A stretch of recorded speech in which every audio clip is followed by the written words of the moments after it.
Amerika Serikat kirimkan 17.000 tentara dalam latihan besar-besaran di Laut China Selatan. Latihan ini merupakan latihan terbesar dalam sejarah yang melibatkan ribuan personel dari AS dan Filipina. Bukan hanya besar, latihan ini juga melibatkan berbagai negara yang ada di kawasan Indo-Pasifik. Meskipun banyak pihak melihat latihan ini hanya sekadar latihan militer biasa, dalam kacamata militer tindakan seperti ini sama saja dengan ancaman. Bagi Tiongkok, latihan militer ini adalah ancaman serius untuk kawasan Indo-Pasifik. Tiongkok melihat latihan ini sebagai bentuk ancaman serius dari Amerika Serikat dan sekutunya. Perselisihan ini berpotensi memicu ketegangan di kawasan. Akankah konflik tersebut mengalami eskalasi hingga peperangan? Lalu bagaimana respon Tiongkok terhadap latihan militer yang digelar oleh Amerika Serikat ini? Cetak Gol coba merangkum Amerika tentang perang Tiongkok sebagai berikut.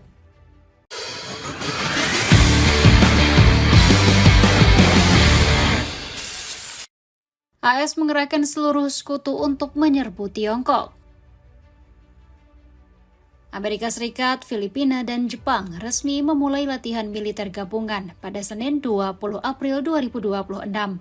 Latihan besar-besaran ini bertajuk Balikatan 2026.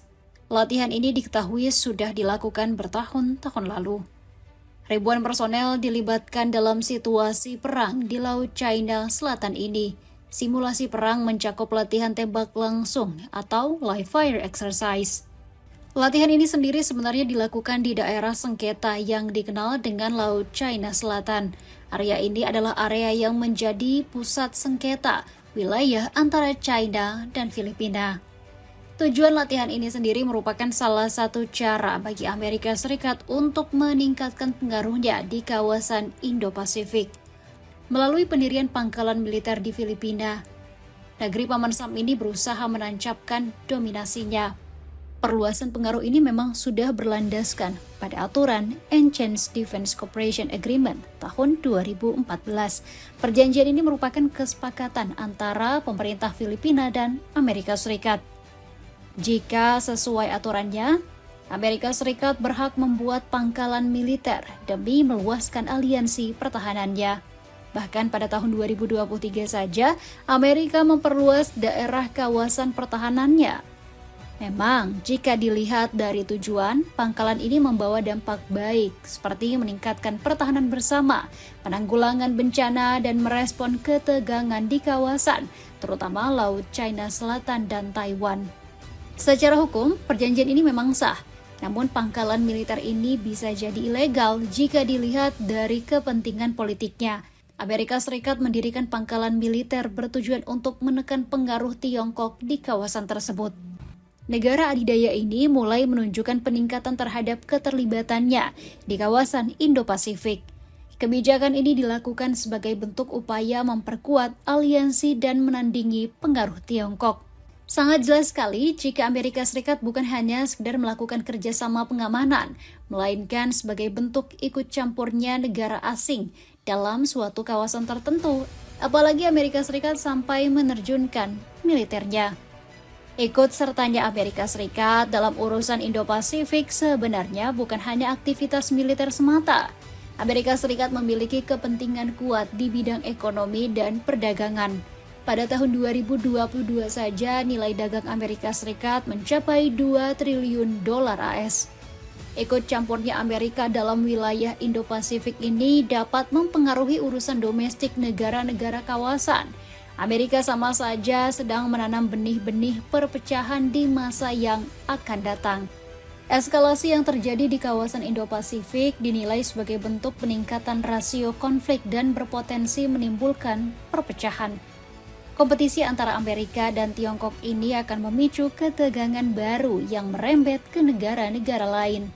Apalagi saat ini Amerika sedang gencar merevitalisasi aliansi keamanan, seperti Forum Quad yang terdiri dari AS, Italia, dan Australia. Tindakan ini sama saja dengan upaya untuk memperparah ketegangan geopolitik dan memperumit stabilitas nasional. Bukan hanya itu, parahnya lagi baru-baru ini Amerika mulai menunjukkan gelagatnya untuk menguasai Selat Malaka. Kebijakan ini bertujuan untuk menekan jalur minyak Tiongkok. Ujung-ujungnya, hal ini akan membuat negara-negara di kawasan terlibat konflik, termasuk Indonesia. Khusus di Indonesia, baru-baru ini Amerika Serikat sempat meminta upaya akses terhadap udara atau wilayah pesawat militer ke pemerintah Indonesia. Kebijakan ini tentu saja mendapat respon penolakan dari berbagai pihak. Indonesia seharusnya berhati-hati ketika akan menyetujui kesepakatan penggunaan wilayah udara.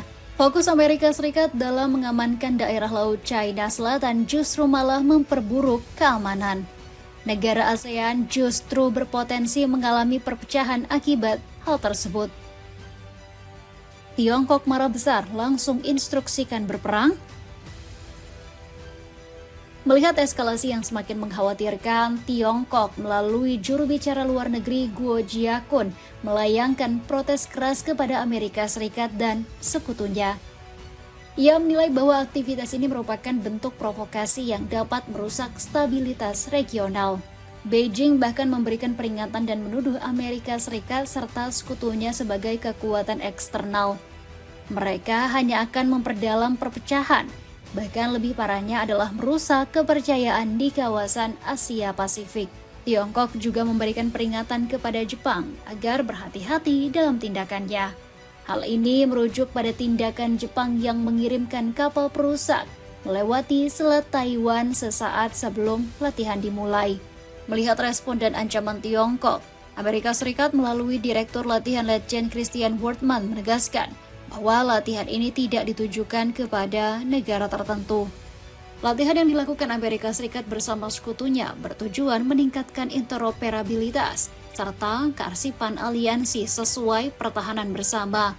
Meskipun tindakan Amerika Serikat ini tidak melanggar hukum, namun hal ini menunjukkan gelagat mencurigakan. Amerika Serikat memang sudah terlihat mengincar Tiongkok di kawasan. Hal ini seperti yang baru-baru ini dilaporkan pada 20 April 2026. Situasi di Teluk Oman memanas setelah militer Amerika Serikat menembak dan menyita sebuah kapal kargo berbendera Iran bernama Tosca. Diketahui bahwa kapal itu baru saja melakukan perjalanan dari Shenzhen, China dan sedang menuju Iran. Pemerintah Tiongkok menyatakan tindakan ini dengan keprihatinan atas pencegatan kapal Iran tersebut oleh Amerika Serikat. Bagi Tiongkok, penangkapan kapal tersebut merupakan upaya memutus mitra strategisnya di Timur Tengah. Apalagi antara Iran dan Tiongkok memiliki hubungan ekonomi yang baik, terutama dalam hal pembelian minyak. Melihat konflik yang semakin terlihat ini, Tiongkok memberikan peringatan keras kepada Amerika Serikat agar tidak bermain dengan api. Apalagi Amerika sudah bertindak semena-mena terhadap isu Taiwan, Laut China Selatan, dan ekonomi. Beijing menegaskan bahwa mereka tidak akan tinggal diam apabila ketika kepentingan umumnya dirugikan. Amerika Serikat memang sudah keterlaluan. Mereka terlalu jauh ikut campur dalam urusan domestik negeri tertentu. Tiongkok menilai bahwa keterlibatan Amerika Serikat dan sekutunya merupakan tindakan yang membabi buta dan berpotensi memicu konflik baru.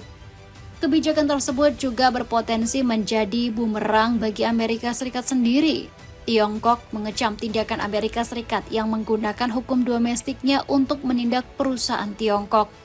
Tindakan ini dianggap sebagai bentuk hegemoni dan melanggar hukum internasional.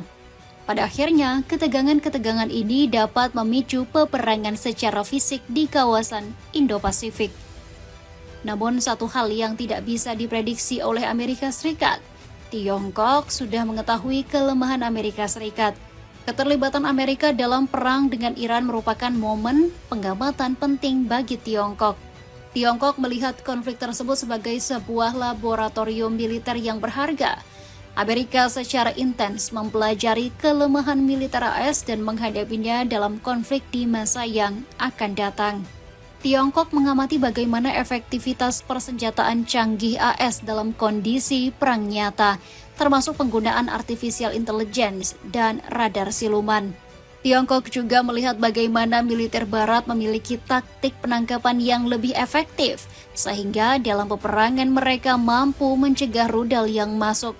Bahkan Tiongkok juga memperkirakan bagaimana negara-negara dapat bertahan dari sanksi ekonomi dan isolasi diplomatik yang diterapkan oleh Trump. Melihat tindakan Amerika Serikat ini, Tiongkok menggerakkan kapal perang dan pesawat untuk memantau pergerakan latihan tempur gabungan AS Filipina. Selain itu, diketahui bahwa Tiongkok sedang melakukan patroli rutin dan meningkatkan latihan laut serta udara di kawasan laut China Selatan. Dapatkan paket hemat kaos polos. Dengan 100.000, kamu bisa dapatkan 7 kaos. Cek linknya di bawah ini. Bantuan sekutu Tiongkok akan segera datang. Ketegangan yang terjadi di kawasan Indo-Pasifik berpotensi melibatkan sekutu Tiongkok dalam konflik tersebut. Rusia yang menjadi sekutu setia Tiongkok tentu akan membantu sekutunya tersebut. Apalagi kedua negara ini semakin meningkatkan hubungannya.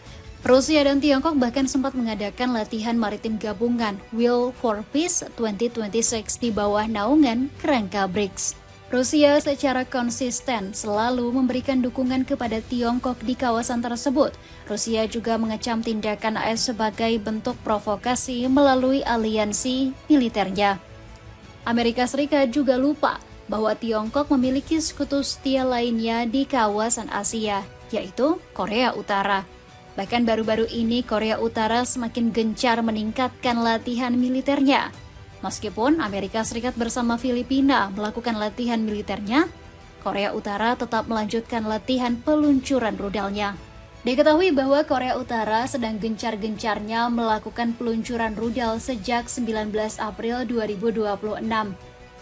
Tindakan ini menunjukkan bahwa Korea Utara siap terlibat dalam konflik yang sewaktu-waktu menyeret Tiongkok dalam pusaran tersebut. Konflik tersebut juga dapat memicu keterlibatan negara-negara ASEAN dalam konflik tersebut, seperti Thailand, Singapura, dan Malaysia. Thailand merupakan salah satu mitra dalam latihan Balikatan 2026. Negara ini menunjukkan kedekatan militer yang lebih kuat dengan Amerika Serikat.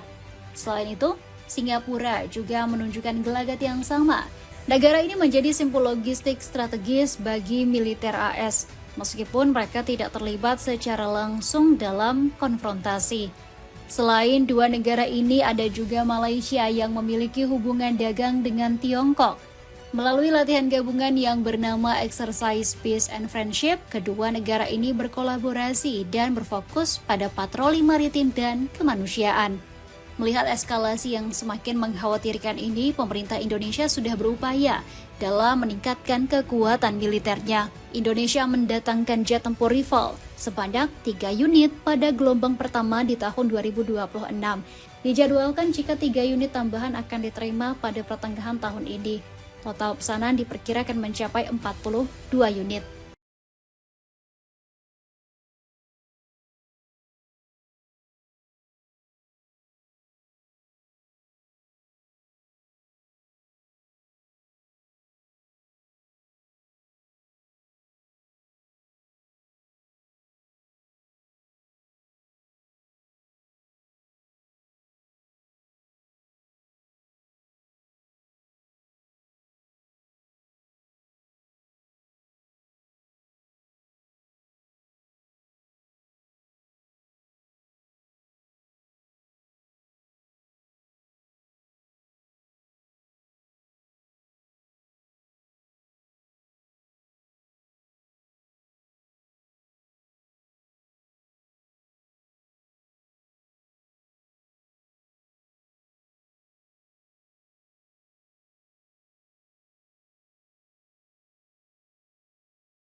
Presiden Prabowo Subianto Indonesia telah membeli alutsista dari berbagai negara. Indonesia juga menegosiasikan 40 jet tempur GF-17 standar dari Pakistan, China, dan mempertimbangkan jet tempur J-10C dari China. Persiapan tersebut merupakan antisipasi terhadap keterlibatan Indonesia dalam konflik tersebut. apalagi di tengah sorotan Selat Malaka sebagai titik rawan. Selat Malaka memang menjadi sorotan di tengah konflik yang terjadi di kawasan Indo-Pasifik. Selat ini dapat memicu terjadinya peperangan di masa yang akan datang, apalagi statusnya yang dikuasai oleh 3 negara. Blokade militer di Selat Hormuz akan memaksa kapal-kapal energi mencari rute alternatif yang berpotensi secara otomatis meningkatkan kepadatan dan resiko di Selat Malaka. Selain itu, adanya kapal perang AS USS Miguel Kate terdapat melintasi Selat Hormuz pada 18 April 2026. Misi yang dikenal dengan hak lintas transit itu meningkatkan resiko insiden bersenjata di perairan yang dikelola bersama oleh Indonesia, Malaysia, dan Singapura.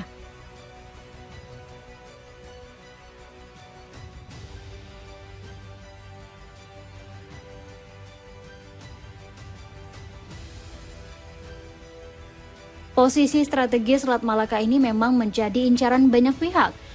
Bagi Tiongkok, selat ini adalah jalur masuk bagi pasokan energi mereka. Sehingga jika terjadi konflik dan membuat selat tersebut ditutup, maka potensi krisis energi Tiongkok akan semakin tinggi. Hal inilah yang sangat dihindari oleh Tiongkok. Namun, bagi Amerika Serikat ini adalah langkah strategis menekan pengaruh Tiongkok.